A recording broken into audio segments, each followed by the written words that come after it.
मुझे अंग्रेजों का भय नहीं, मुसलमानों का तो बिल्कुल नहीं। मुझे उन हिंदुओं से भय लगता है जो अपने ही धर्म को हानि पहुंचाता है और उसकी रक्षा हेतु खड़े नहीं होते। आज मी तुम्हाला विनायक दामोदर सावरकर यांच्याबद्दल सांगणार आहे। सावरकर हे थोर देशभक्त आणि क्रांतिकारी होते।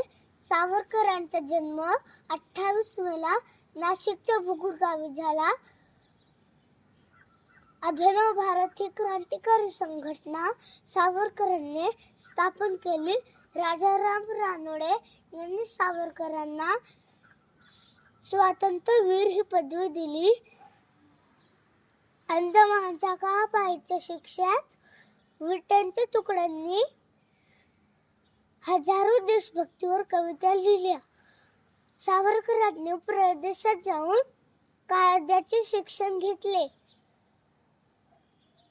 हे मातृभूमी जय स्तुते अशी कविता लिहिल्या।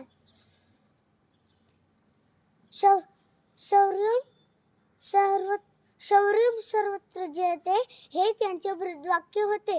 जय हिंद, जय भारत, छत्रपती शिवाजी महाराज की जय, छत्रपती संभाजी महाराज की जय, जय भवानी, जय भवानी, जय शिवाजी।